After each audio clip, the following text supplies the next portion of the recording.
पंडित विष्णु शर्मा द्वारा रचित पंचतंत्र का हम अध्ययन कर रहे हैं और पंचतंत्र का भी जो मित्र भेद है एक तंत्र उसके बारे में हम पढ़ रहे हैं। और उसमें जो कथा चल रही है उसमें दमनक और पिंगलक, दमनक है श्रृगाल और पिंगलक है उसका स्वामी सिंह, उनके बीच में जो भी बात हो रही है उसके विषय में हम पढ़ रहे हैं। तो यहाँ हमने ये पढ़ा था अभी तक कि दमनक ने पिंगलक को कहा कि मैं आपके भय का कारण पता करके आता हूँ कि आपको भयभीत नहीं होना चाहिए, क्योंकि सच्चे सेवक का यही धर्म है कि वो अपने स्वामी की कही बिना कही गई बात को भी समझ ले, और मैं इसीलिए आपको भय से मुक्त करना चाहता हूँ। जब दमनक पता करने गया कि किसकी दहाड़ या किसकी आवाज़ से हमारा स्वामी भयभीत है, जब जाकर उसने देखा तो वो एक बैल की आवाज़ थी और उस बैल का नाम भी हमने पढ़ा है संजीवक। तो बैल को देखकर दमनक के मन में विचार आया, कुटिल बुद्धि में उसके विचार आया कि अब मुझे अपने स्वामी को वश में करने का एक तरीका मिल गया है और मैं इस बैल के माध्यम से अपने स्वामी को अपने वशीभूत कर लूँगा। उधर उसका जो स्वामी है पिंगलक, वो भयभीत था और अब वो और भी अधिक घबरा रहा है कि मैंने अपने मन के भावों को दमनक के सामने प्रकट कर दिया, वो तो मेरा हो सकता है मुझसे शत्रुता निभाने के लिए इस तरह का कार्य कर रहा हो या उसके मन में कोई षड्यंत्र हो या कोई योजना हो। लेकिन जब दमनक वापस आया तो पिंगलक पहले की भांति भयभीत होकर बैठ गया और जब वो आया तो पिंगलक ने उसे पूछा कि तुमने उस जीव को देखा जिसकी आवाज़ आ रही थी? तो दमनक ने कहा मैंने आपकी कृपा से उसे देख लिया है।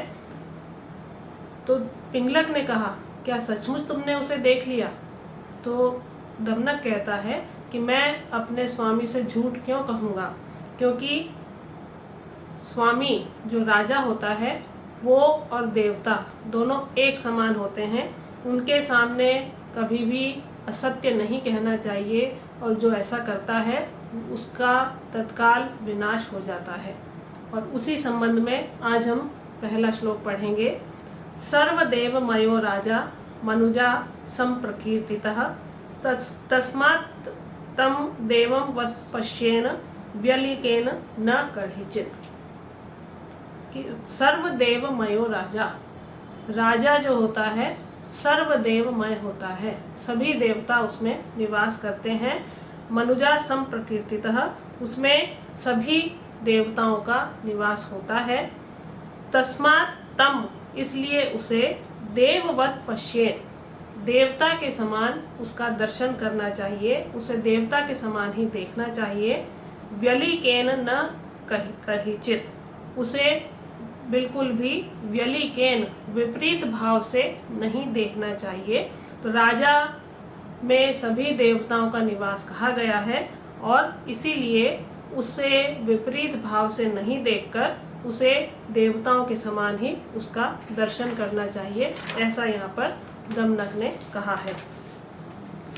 इसके बाद पिंगलक ने कहा कि तुमने उसे देख लिया। पिंगलक यही मन में धारणा बनाकर बैठा है कि जिसकी दहाड़ इतनी भयंकर है तो वो बहुत अधिक विशाल और पराक्रमशाली जीव होगा, इसलिए वो उसने कहा कि तुम उसे देखकर आए हो लेकिन फिर भी उसने तुम पर कोई प्रहार नहीं किया, तो ये क्यों नहीं किया उसके विषय में यहाँ पर अगला श्लोक आया है।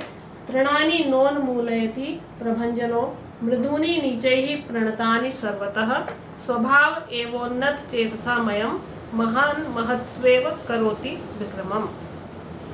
कि तृणानि न उन्मूलयति, तिनकों को न उन्मूलयति नहीं उखाड़ती है, प्रभंजनों जो वायु है, बहुत तेज चलने वाली जो वायु है वो तिनकों को नहीं उखाड़ती है। मृदूनि नीचे प्रणतानि सर्वतः, क्योंकि वे मृदु होते हैं, कोमल होते हैं और नीचे ही प्रणतानी, नीचे की ओर झुके हुए होते हैं, इसलिए उनका वो विनाश नहीं करती है। विनाश किसका करती है? विशाल वृक्षों को वो नष्ट कर देती है। तो बहुत तेज चलने वाली जो वायु है वो विशाल वृक्षों को तो उखाड़ देती है, लेकिन जो विनम्र है, नीचे झुके हुए हैं, उन कोमल तिनकों को जो वायु है वो कोई भी नुकसान नहीं पहुंचाती है, उनका उन्मूलन नहीं करती है। उसी तरह से स्वभाव एवोन्नत चेतसामयम, जो उन्नत स्वभाव वाले होते हैं वो या जो शक्ति संपन्न होते हैं, उनका यही स्वभाव है कि महान महत्स्वेव करोति विक्रमम, कि वे किसी भी प्रकार का पराक्रम अपने से नीचे वालों में, अपने से कम पराक्रमशालियों पर नहीं दिखाते हैं।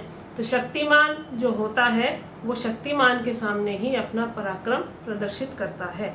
तो अत्यंत शक्तिशाली होगा वो जीव, इसीलिए उसने तुम्हारे ऊपर कोई पराक्रम नहीं दिखाया, क्योंकि जो वायु का स्वभाव है वही पराक्रमशाली व्यक्ति का स्वभाव बताया गया है कि वायु भी अपने समान जो विशाल वृक्ष है उसी का विनाश करती है, जो नीचे झुके हुए कोमल हैं उनका विनाश नहीं करती।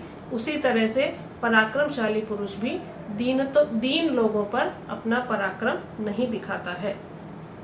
ये सुनकर दमनक ने कहा कि महाराज सब ठीक है, आपके अनुसार मैं दीन हूँ और वो शक्तिमान है, जैसा भी आप समझे, फिर भी यदि आप आज्ञा दें तो मैं उसे आपके समक्ष एक सेवक के रूप में उपस्थित कर सकता हूँ। अब ये दमनक यहाँ पर अपनी योजना को सफल करने के लिए प्रयास कर रहा है। तो ये सुनकर पिंगलक ने लंबी सांस ली और कहा कि क्या तुम वाकई ऐसा कर सकते हो?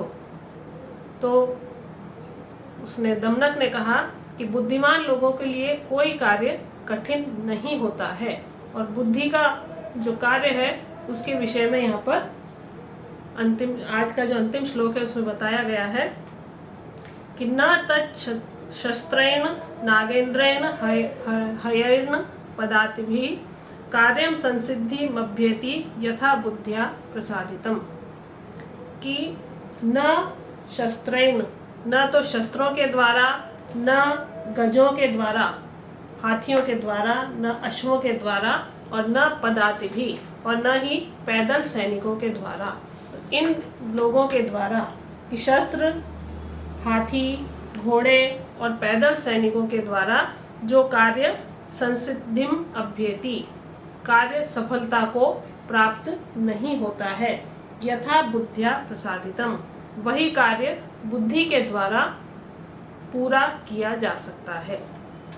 तो पिंगलक को कहते हुए दमनक ने कहा, क्योंकि पिंगलक के मन में ये भाव था कि जो दहाड़ मैंने सुनी है वो कोई विशाल जीव होगा, लेकिन उसने इस शृगाल को कैसे छोड़ दिया उसके विषय में यहाँ पर कहा गया है कि जो कार्य बड़े बड़े शस्त्रों से, हाथी घोड़ों से नहीं हो पाता है, वो कार्य बुद्धिमान अपनी छोटी सी बुद्धि से कर लेता है।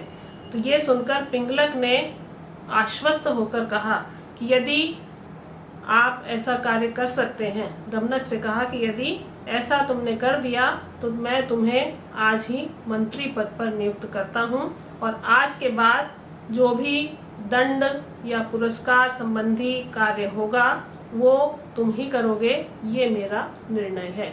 तो यही दमनक चाहता था कि उसे मंत्री पद मिल जाए, और केवल इतना सा कहने से उससे प्रसन्न होकर पिंगलक ने उसे मंत्री पद भी दे दिया, और ये भी कह दिया कि आज से कोई किसी को दंड देना होगा या किसी को पुरस्कार देना होगा, इस संबंध में जो भी निर्णय होंगे वो आज से तुम ही लोगे।